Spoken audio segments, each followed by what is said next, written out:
नमस्कार दोस्तों, आप सबों का स्वागत है बिहार बोर्ड मैट्रिक परीक्षा के लिए विज्ञान में बायोलॉजी का बहुत ही इम्पोर्टेंट प्रश्न लेकर के आए हैं जो पिछले वर्षों में कई बार पूछे गए हैं। तो यह प्रश्न जो आप स्क्रीन पे देख रहे हैं, इस प्रश्न को आपको ऑब्जेक्टिव में भी पूछ सकता है और 2 नंबर में भी पूछ सकता है और 5 नंबर में भी पूछ सकता है। तो देखिए, इस वीडियो को आप अंत तक देखेंगे तो आप सरल भाषा में प्रश्न को अच्छे से समझ जाएंगे, तो वहां पे अच्छे से आप लिख सकते हैं। कोई भी प्रश्न इनमें से विज्ञान का आएगा तो चलते हैं प्रश्न की ओर। 21 नंबर प्रश्न देख रहे हैं, वृद्धि हार्मोन स्रावित करने वाली अंतःस्रावी ग्रंथि का नाम लिखें। तो दोस्तों, वृद्धि हार्मोन स्रावित करने वाली अंतःस्रावित ग्रंथि का नाम लिखें।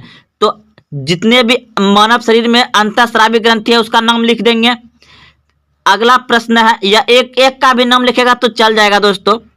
दूसरा प्रश्न है, डीएनए का पूरा नाम लिखें। डीएनए का पूरा नाम लिखें। इसमें भी दोस्तों आपको 2 नंबर या 1 नंबर मिल सकता है, या ऑब्जेक्टिव भी पूछ सकता है। और रक्त ब्लड का लाल रंग किस वर्ण के कारण है? रक्त ब्लड का लाल रंग किस वर्ण के कारण है? तो यह प्रश्न आ गया। अब देखिए, 24 नंबर प्रश्न पूछा गया है, श्वसन में ग्लूकोज का पूर्ण विघटन ऑक्सीकरण किस अंग में होता है? अगला प्रश्न है आपका, कोई 2 जैव नवीकरणीय अपशिष्ट के नाम लिखें। कोई 2 जैव नवीकरणीय अपशिष्टों के नाम लिखें। 26 नंबर प्रश्न है आपका। 26 नंबर प्रश्न है आपका, प्रकाश संश्लेषण प्रक्रिया के लिए आवश्यक पदार्थ विघटक क्या है? प्रकाश संश्लेषण प्रक्रिया के लिए आवश्यक पदार्थ घटक क्या है? 27 नंबर प्रश्न है, मानव में उत्सर्जन तंत्र के अंगों का नाम लिखें। मानव में उत्सर्जन तंत्र के अंगों का नाम लिखें। दोस्तों, क्वेश्चन भी याद रहना जरूरी है, तभी आपको आंसर याद रहेगा। 28 नंबर है, रक्त रुधिर एवं लसिका में अंतर लिखें। रक्त रुधिर एवं लसिका में अंतर लिखें। 29 नंबर प्रश्न है, वाष्प उत्सर्जन क्या है? वाष्प उत्सर्जन क्या है? उसका पौधे में क्या लाभ है? वाष्प उत्सर्जन क्या है? उसका पौधे में क्या लाभ है? 30 नंबर प्रश्न है, विभिन्न प्रकार के अलैंगिक जनन का सचित्र एवं संक्षिप्त विवरण दे। तो चलते हैं दोस्तों अब प्रश्न के उत्तर की ओर। तो दोस्तों देखिए, आपको प्रश्न याद रहेगा तभी आपको उत्तर भी याद रहेगा, ये चीज आप मानिए। तो अब हम क्या करेंगे, प्रश्न को पढ़ेंगे और उत्तर आपके स्क्रीन पर लिखा रहेगा और उसे हम अच्छे से समझा देंगे, यानी बता देंगे। तो पहला प्रश्न आप देखिए, पहला प्रश्न आपको दिया गया था कि वृद्धि हार्मोन स्रावित करने वाली अंतःस्रावी ग्रंथि का नाम लिखे। तो आपको ये ऑब्जेक्टिव में पूछ सकता है, तो आप याद रखिए कि अंतःस्रावी यानी अंदर में स्रावित करने वाला वृद्धि हार्मोन का नाम क्या है? पिट्यूटरी ग्रंथि। पिट्यूटरी ग्रंथि मानव शरीर का सबसे छोटा ग्रंथि पिट्यूटरी ग्रंथि को कहा जाता है। मानव शरीर का मास्टर ग्रंथि किसको कहा जाता है? तो पिट्यूटरी ग्रंथि को ही कहा जाता है। तो याद रखिए, ये सभी ऑब्जेक्टिव में आपको पूछा जाएगा। 22 नंबर का प्रश्न है आपका, डीएनए का पूरा नाम लिखें। डीएनए का पूरा नाम लिखें। तो डीएनए का पूरा नाम है, यहाँ पे आप देख रहे हैं कि डीओक्सोराइबो न्यूक्लिक एसिड। डीओक्सीराइबो न्यूक्लिक एसिड आप यहाँ पे देख रहे हैं, इसे याद नाम रखिए, डीएनए का पूरा नाम। 23 नंबर प्रश्न है, रक्त ब्लड का लाल रंग किस वर्ण के कारण होता है? तो उत्तर में आप यहाँ लिखिएगा, रक्त का लाल रंग हीमोग्लोबिन वर्ण के कारण होता है। रक्त का लाल रंग किसके कारण होता है? तो उत्तर में लिखिएगा, रक्त ब्लड का लाल रंग हीमोग्लोबिन वर्ण के कारण होता है। अगला प्रश्न है अब 24 नंबर का प्रश्न है, श्वसन में ग्लूकोज का पूर्ण विघटन ऑक्सीकरण किस अंग में होता है? तो उत्तर में लिखिएगा यहाँ पे श्वसन में ग्लूकोज का पूर्ण विघटन कोशिका के अंदर माइटोकॉन्ड्रिया में होता है। यानी कि एक बार प्रश्न फिर से पढ़ रहे हैं। प्रश्न है श्वसन में ग्लूकोज का पूर्ण विघटन किस अंग में होता है? तो माइटोकॉन्ड्रिया में होता है कोशिका के। तो यहाँ से उत्तर में लिखिएगा कि श्वसन में ग्लूकोज का पूर्ण विघटन किस अंग में होता है? तो उत्तर में लिखिएगा श्वसन में ग्लूकोज का पूर्ण विघटन कोशिका के अंदर माइटोकॉन्ड्रिया में होता है। 25 नंबर प्रश्न अब आपका है। 25 नंबर प्रश्न है कोई दो जैव नवीकरणीय अपशिष्टों के नाम लिखें। तो उत्तर में लिखिएगा प्लास्टिक, शीशा जैव नवीकरणीय अपशिष्ट है। इतना सा लिख दीजिएगा, हो जाएगा। प्लास्टिक, शीशा क्या है? जैव नवीकरणीय अपशिष्ट है। अगला प्रश्न देखिए, ये बहुत ही वीवीआई प्रश्न है। 26 नंबर प्रश्न था आपका, क्या था? प्रकाश संश्लेषण प्रक्रिया के लिए आवश्यक पदार्थ घटक क्या है? प्रकाश संश्लेषण प्रक्रिया के लिए आवश्यक पदार्थ घटक क्या है? तो उत्तर में लिखिएगा, यहाँ पर उत्तर लिख दीजिएगा और जितना नंबर रहेगा दे दीजिएगा। तो देखिए उत्तर में लिखिएगा प्रकाश संश्लेषण के लिए आवश्यक घटक निम्न है। प्रश्न पूछ दिया जाएगा आपको कि प्रकाश संश्लेषण के लिए कितने आवश्यक पदार्थ है या घटक है? तो लिखिएगा 1 नंबर दे करके कार्बन डाइऑक्साइड, दूसरा सूर्य का प्रकाश, तीसरा जल एवं चौथा क्लोरोफिल। यानी प्रकाश संश्लेषण के लिए कितने चीज का आवश्यक होना चाहिए? कार्बन डाइऑक्साइड, सूर्य का प्रकाश, जल, क्लोरोफिल। तो दोस्तों यह प्रश्न आपको भी 2 नंबर से पूछ सकता है, याद अच्छे से रख लीजिएगा।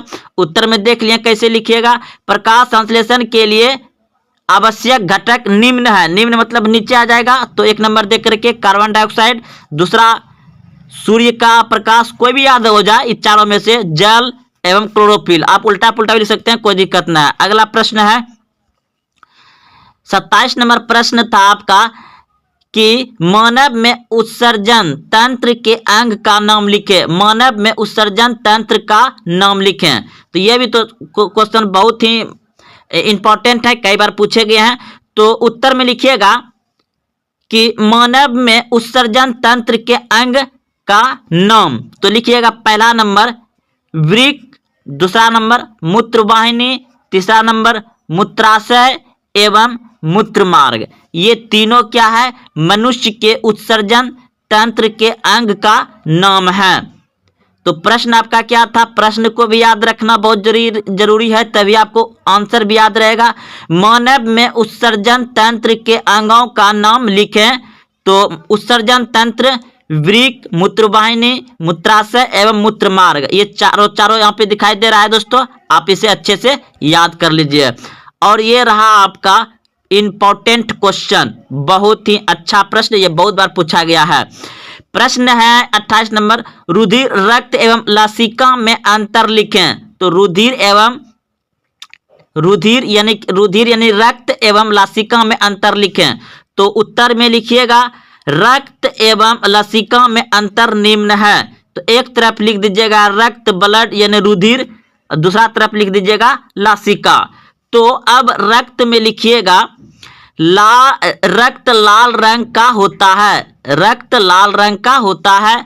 और लसिका में लिखिएगा लासिका रंगहीन या पीला होता है। अब रक्त में लिखिएगा 2 नंबर दे करके रक्त रुधिर वाहिनियों यानी धमनियों या सिरों में प्रभावित होता है। रक्त में 2 नंबर दे करके लिखिएगा रक्त रुधिर वाहिनियों, धमनी या सिरा में प्रभावित होता है। अब लसिका में लिखिएगा यह ऊतक के बीच खाली स्थान में प्रभावित होता है। लसिका में 2 नंबर देके क्या लिखिएगा?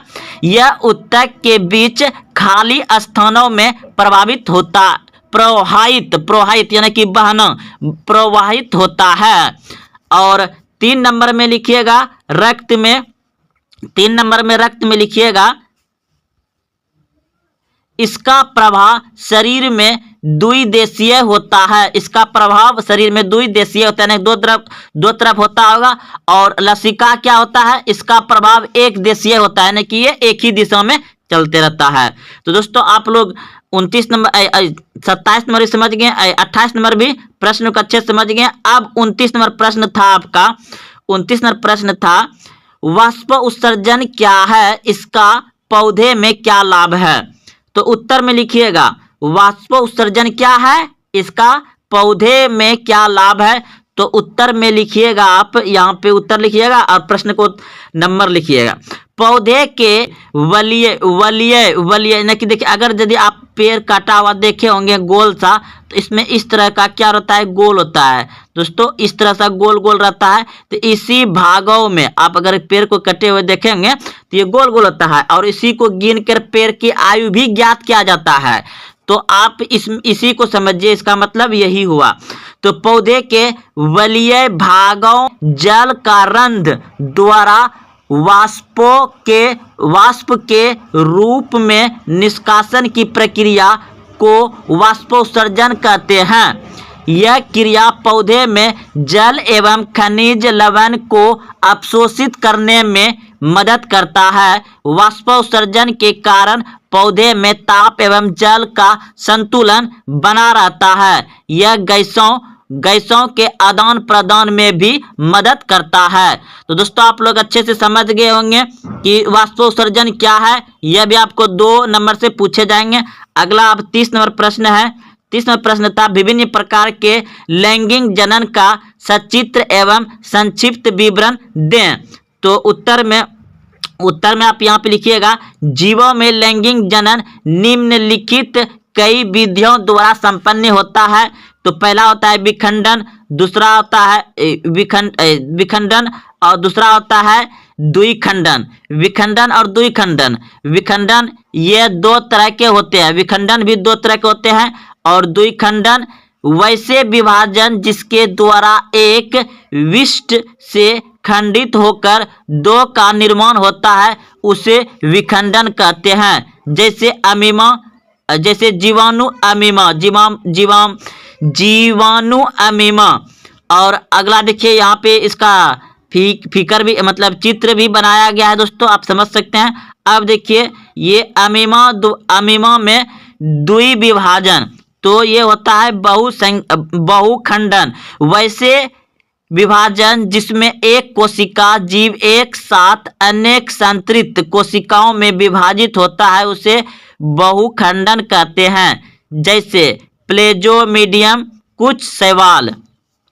अब देखिए इस तरह से यहाँ पे दिया गया है, आप इसका इमेज भी यानी कि चित्र भी बना सकते हैं। तो दोस्तों अगर आप यहाँ तक आए हैं, कैसा लगा आप कमेंट जरूर करें और अपने दोस्तों में शेयर करें। और हाँ, अभी तक चैनल को सब्सक्राइब नहीं किया तो चैनल को जरूर सब्सक्राइब करें। तो मिलते हैं फिर कल। जय हिंद, जय भारत।